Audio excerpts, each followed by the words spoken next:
আজকের আমরা 19 নম্বর স্কুল পড়ব। সরিষা আর.কে মিশন সারদা মন্দির গার্লস হাই স্কুল। এর আগে আমি 18টা স্কুল করে দিয়েছি, যদি কেউ না দেখে থাকো অবশ্যই দেখে নিও।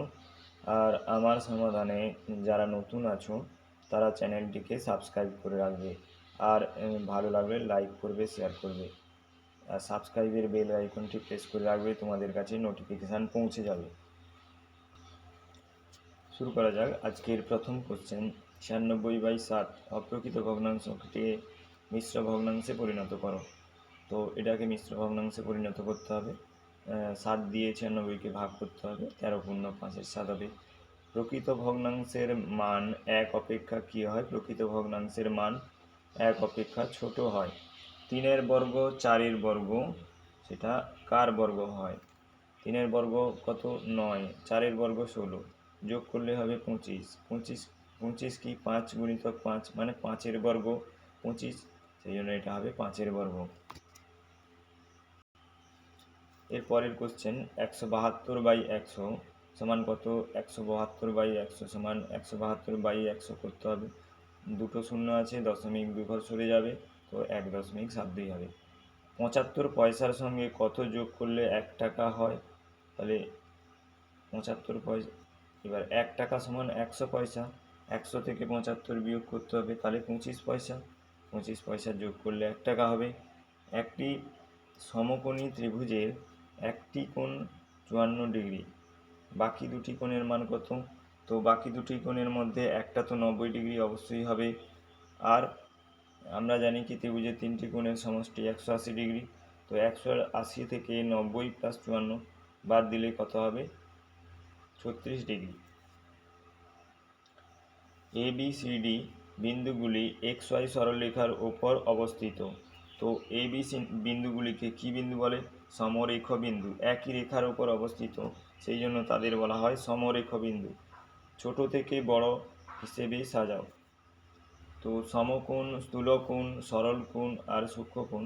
সূক্ষ্মকোণ সবচেয়ে ছোট, তারপরে সমকোণ, তারপরে স্থূলকোণ, তারপরে সরলকোণ। একই তলে অবস্থিত দুটি সরলরেখা সর্বাধিক কতগুলো বিন্দুতে ছেদ করে? একটি বিন্দুতে ছেদ করে। বৃত্তের বৃহত্তম জ্যা হলো কি? ব্যাস। এরপর ভগ্নাংশের মানের অধক্রম অনুসারে সাজাও। অধক্রম মানে ক্রমে কমে গেছে, তাহলে বড় থেকে ছোট সাজাতে বলেছে। তো বড় থেকে ছোট সাজাতে হলে তোমাদের কি করতে হবে? হরগুলোর লসাগু করতে হবে, লসাগু করে এই পদ্ধতিতে করতে হবে। তো এখানে হচ্ছে 7-এর 9 সবচেয়ে বড়, তারপরে 2-এর 3, তারপরে 5-এর 18। তারপরে একটা সরল দিয়েছে, ভগ্নাংশের সরল। দেখো কয়ের দাগে এখানে মাইনাস আছে, তারপরে প্লাস আছে, তো মাইনাসটাকে একদম শেষে নিয়ে চলে আসতে হবে। প্লাস দুটোকে আগে যোগ করতে হবে, যোগ করে যেটা বেরোবে, যোগ করে 13-র 15 বেরিয়েছে, 13-র 15 থেকে 3-এর 4 বাদ দিতে হবে, তো 7-এর 60। এরপরে দেখো একটা কমন অঙ্ক আছে গয়ের দাগে, 1 ডজন লেবুর দাম 84 টাকা হলে 1 জোড়া লেবুর দাম কত? মানে 1 ডজন মানে 12টি লেবুর দাম, আর এক জোড়া মানে দুটো লেবুর দাম জানতে চেয়েছে। 12টি লেবুর দাম 84 টাকা, তো একটি লেবুর দাম 84/12 মানে 4 টাকা। 4কে 2 দিয়ে গুণ করলে দুটি লেবুর দাম বেরিয়ে যাবে, তাহলে 4 দুগুণে 8 টাকা। কোন পরিমাপের একক কি? কোন পরিমাপের একক হচ্ছে ডিগ্রি। ঘড়িতে 9টা বাজলে ঘন্টা ও মিনিটের কাঁটা মধ্যে কত কোণ উৎপন্ন করে? দেখো ঘড়িতে 9টা বাজলে মিনিটের কাঁটা 12টার ঘরে থাকবে, আর ঘন্টার কাঁটা 9-এর ঘরে থাকবে, তাহলে এই কোণটা উৎপন্ন, এটা হচ্ছে 90 ডিগ্রি কোণ উৎপন্ন করবে। এরপরে দেখো 4 সেমি, 5 সেমি, 9 সেমি দৈর্ঘ্যের সরল রেখাংশ দিয়ে ত্রিভুজ তৈরি করা কি সম্ভব? যুক্তি দাও। ত্রিভুজ তৈরি করা সম্ভব নয়। 4 + 5 সমান 9 সেন্টিমিটার, আর একটা বাহু আছে 9 সেন্টিমিটার, তো এটা সমান হয়েছে, সেই জন্য এটা সম্ভব নয়। এখানে যদি দুটো বাহুর যোগফল যদি 9-এর চেয়ে বেশি হতো তখন এটা সম্ভব হতো। একটি আয়তঘনের একটি তল কি? 6টি তল, আয়তঘনের 6টি তল। ধার সংখ্যা কটা? 12টা। আর কৌণিক বিন্দু সংখ্যা কটা? 8টা। তো এটাকে সরল করলে হবে 6 যুক্ত 12, 6 যুক্ত 12 সমান 18, 18 থেকে 8 গেলে 10 হবে। এবারে চিত্রসহ সংজ্ঞা দাও স্থূলকোণী ত্রিভুজ। স্থূলকোণী ত্রিভুজ, যে ত্রিভুজের একটি কোণ স্থূলকোণ সেই ত্রিভুজকে স্থূলকোণী ত্রিভুজ বলে। তো স্থূলকোণী ত্রিভুজ আঁকতে হলে কি করবে? একটা স্থূলকোণ তৈরি করবে। এটা আমি 120 ডিগ্রি আগে চাঁদার সাহায্যে একটা 120 ডিগ্রি কোণ এঁকে নিয়েছি, তারপরে দুটি বাহুকে যোগ করেছি। তো তোমরা কি করবে? চাঁদার সাহায্যে স্থূলকোণী ত্রিভুজ করতে গেলে 90-এর চেয়ে বেশি যে কোনো 100 ডিগ্রি, 120 ডিগ্রি, 130 ডিগ্রি এরকম কোনো একটা চাঁদার সাহায্যে কোণ আঁকবে, তারপরে বাহু দুটোকে যোগ করলে এটা স্থূলকোণী ত্রিভুজ তৈরি হবে। এরপর দেখো 13 টাকা 60 পয়সা, 5 টাকা 5 পয়সা আর 15 টাকা 65 পয়সা যোগ করলে কত টাকা হবে বা কত হবে? দেখো 13 টাকা 60 পয়সা মানে 13.60, 5 টাকা 5 পয়সা মানে 5.05 আর 15 টাকা 65 মানে 15.65। তো এটাকে যোগ করলে হচ্ছে 34.30।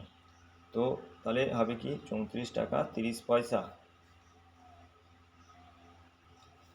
দেখো এরপরে একটা সরল আছে, সরলটা দেখে মনে হচ্ছে উত্তর শূন্য হবে, কিন্তু সরলটা শূন্য হবে না, দুটোর মধ্যে একটু আলাদা আছে। দেখো এখানে 10 গুণিতক 6-2 আছে, কিন্তু এখানে 10-এর পর কোনো চিহ্ন নেই।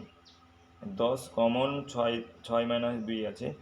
তো এখানে এই কমন মানে এর, মানে এই যে ভাগের কাজটার আগে কিন্তু এর কাজ হবে, মানে 10 এর 4 মানে এটা 40 আগে হবে, কিন্তু এক্ষেত্রে এখানে এই ভাগের কাজটা আগে হবে। ঠিক আছে? তো 200কে 10 দিয়ে ভাগ করলে 20 হবে, তারপরে 6-2 মানে 4 গুণ হবে, কিন্তু এখানে 4 আগে গুণ হয়েছে, 10 4 40 আগে হয়েছে, 200কে 40 দিয়ে ভাগ করলে হবে 5, আর এখানে 80 থেকে 5 বিয়োগ করলে হবে 75। ঠিক আছে? এরপর 3-এর খ দেখো, তোমার বাবা বাজার থেকে 5.23 কিগ্রা আটা, 1.1-7 কিগ্রা ডাল, 2.3-14 কিগ্রা ময়দা কিনেছেন। তিনি মোট কত কিগ্রা জিনিস কিনেছেন? তো এটা একদম সিম্পল অঙ্ক, তিনটেকে যোগ করতে হবে, জাস্ট পূর্ণ সংখ্যাকে প্রকৃত মিশ্র ভগ্নাংশ থেকে অপ্রকৃত ভগ্নাংশে পরিণত করে এটাকে যোগ করতে হবে। তো 9.1-42 হয়েছে, তিনি মোট 9.1-42 কিগ্রা জিনিস কিনেছেন।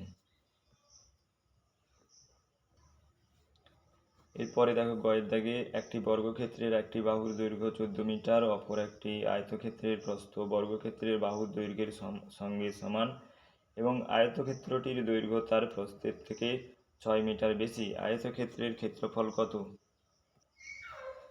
দেখো বর্গক্ষেত্রের বাহুর দৈর্ঘ্য 14 মিটার, অতএব আয়তক্ষেত্রের প্রস্থও 14 মিটার হবে, যেহেতু দুটি সমান।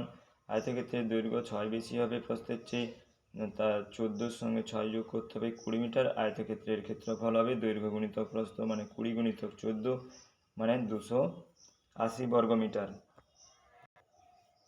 এরপরে ঘ দেখো, একটি শিখন ক্যাম্পে 250 জন শিক্ষার্থী গিয়েছে, তাদের 28 দিনের খাওয়ার মজুদ আছে।